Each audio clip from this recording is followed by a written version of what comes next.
मित्रों नमस्कार, मैं दिलीप पांडे। स्वागत है आप सभी का मेरे YouTube चैनल में। मित्रों, अंग्रेजी नववर्ष का आज पहला दिन है और आज पहले दिन ही पूरी दुनिया से कई दुखद समाचार आए हैं। जाहिर सी बात है कि अंग्रेजी नववर्ष जब शुरू हो रहा है तो लोगों का जो मूड था वो तो जश्न का ही मूड था पूरी दुनिया के अंदर। लेकिन अगर कहीं पर जश्न हो रहा हो, अगर काफिर कहीं पर खुशी मना रहा हो, तो जो ईमान वाले हैं उनका ये मकसद है कि सबसे पहले तो उनके जश्न को ख़त्म किया जाए, उनके जिस जश्न को मातम में तब्दील किया जाए। तो इसके लिए नाना प्रकार की योजनाएं उन्होंने चला रहे हैं वो सदियों से, उसको उन्होंने इस साल भी इम्प्लीमेंट करना शुरू कर दिया है। तो कई बड़ी बड़ी घटनाएं हुई हैं जिसकी आज हम चर्चा करेंगे।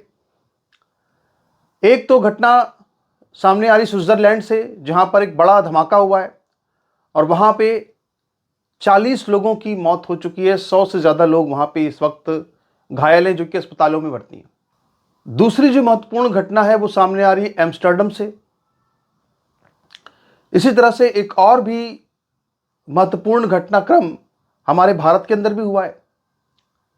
यानी वो अज्ञात बंदूकधारी जिनका कहर अब तक सिर्फ पाकिस्तान, बांग्लादेश में टूटा और भी कई दुनिया के तमाम देशों में टूटा, ऐसी बात नहीं है, लेकिन भारत के अंदर भी अज्ञात बंदूकधारियों द्वारा एक ऐसा कांड किया गया है कि जिसकी चर्चा खूब हो रही है। तो इसकी भी हम यहां पे बात करेंगे। लेकिन सबसे पहले अपनी जो शुरुआत होगी वो शुरुआत होगी स्विट्जरलैंड से, क्योंकि वहां पे समाचार बहुत बड़ा है और बहुत ही गंभीर है। मित्रों, स्विट्जरलैंड के अंदर एक शहर है जिसका नाम है क्रॉस मोंटाना। और क्रॉस मोंटाना जो कि अपने लग्जरी बार्स के लिए जाना जाता है, जहां पे म्यूजिक का काफी अच्छा कल्चर वहां पे है, पॉप कल्चर वहां पे है। तो वहां पर एक बार है जिसका नाम है ले कॉन्स्टेलेशन, जो वहां का बहुत पॉपुलर बार है। तो वहां पे रात के करीब 1:30 बजे अचानक बड़ा धमाका हुआ।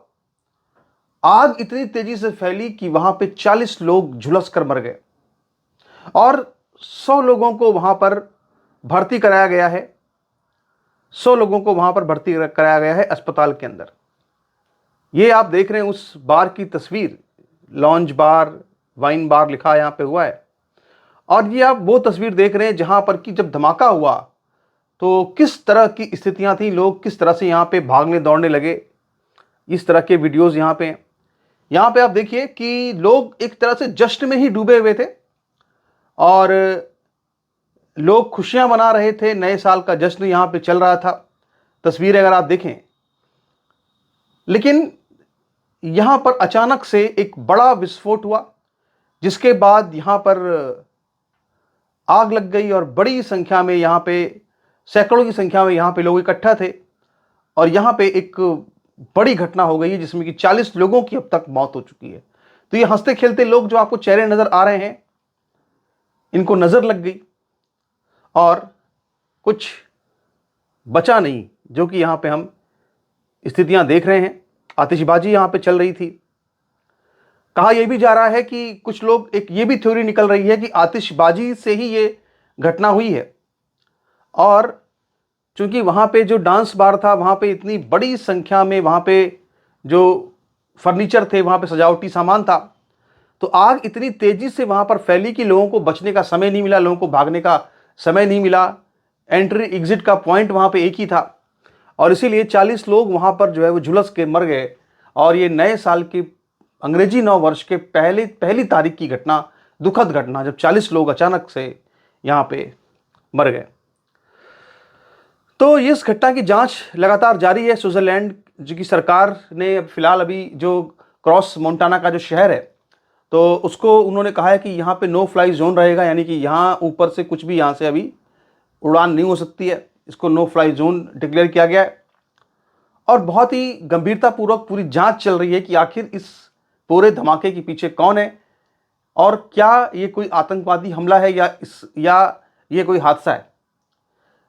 और स्विट्जरलैंड की अगर हम बात करें तो स्विट्जरलैंड के अंदर इनकी आबादी लगभग 88 लाख है स्विट्जरलैंड की, और इनमें से लगभग 4 4.5 लाख करीब यहाँ मुसलमान रहते हैं।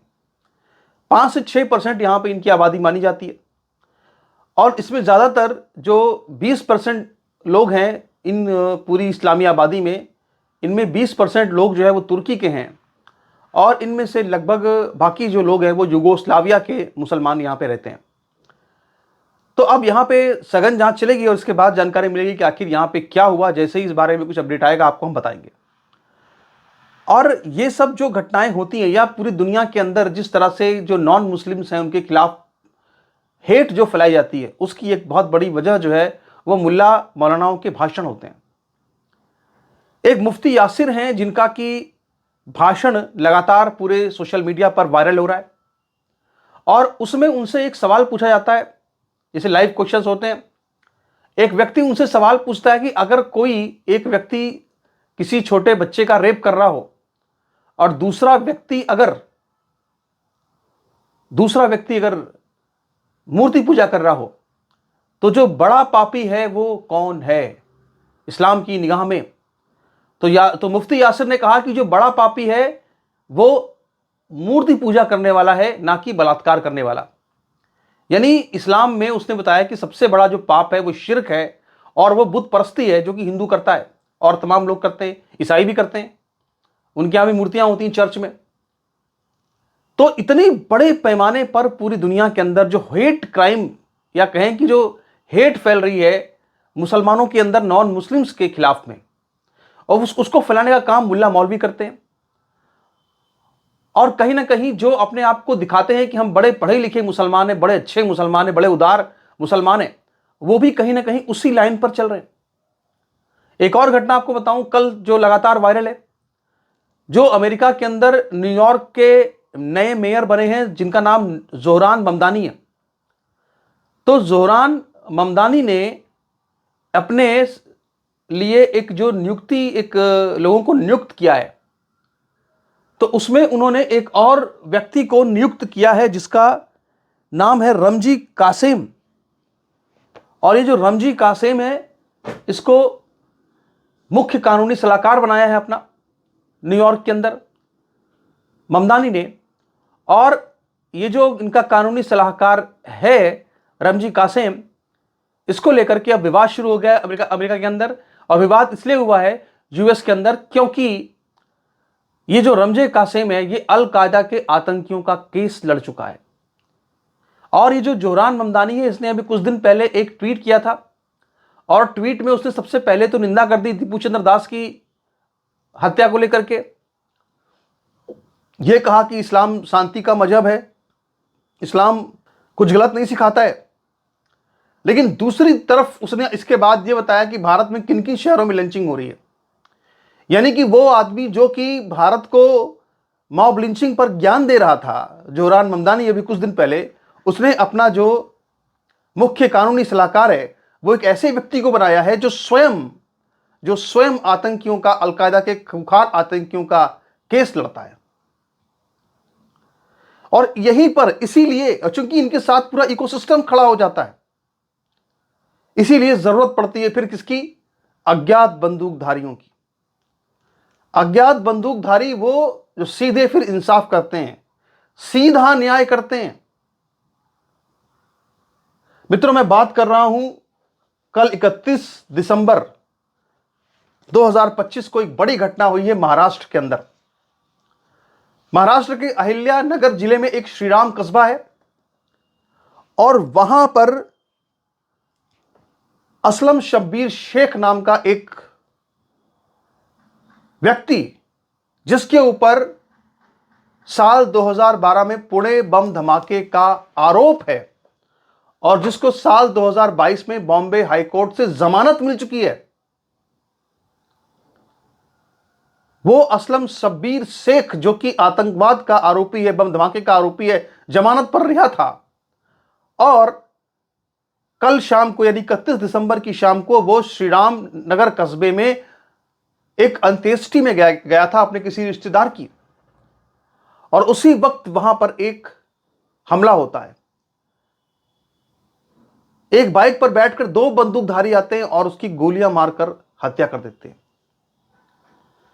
यानी अज्ञात बंदूकधारी जो अब तक बांग्लादेश के अंदर, पाकिस्तान के अंदर, कनाडा के अंदर, ब्रिटेन के अंदर अपना कहर बरपा रहे थे, अब एक ऐसा व्यक्ति जो आतंकवाद का आरोपी है, जो कि जिहाद का आरोपी है, जो कि हिंदुओं के मारने की प्लानिंग का जिस पर केस चल रहा है और जो जमानत पर रहा था, जिसको बॉम्बे हाईकोर्ट ने जमानत दी हुई है, उसको भी अब अज्ञात बंदूकधारियों ने निपटा दिया है।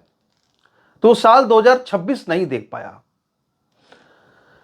तो ये सारी जो घटनाएं हैं, ये हम देख रहे हैं कि लगातार एक 2026 जो हम चाहते हैं कि अच्छा हो, बहुत खुशहाल हो, अंग्रेजी नववर्ष, लेकिन हर साल की तरह ये साल भी कुछ लगता है ऐसा ही बीतेगा, क्योंकि कहते हैं ना, पूत के पांव पालने में ही दिख जाते हैं। तो नए साल के पहले दिन ही बड़े बड़े कांड हो गए। नमस्कार।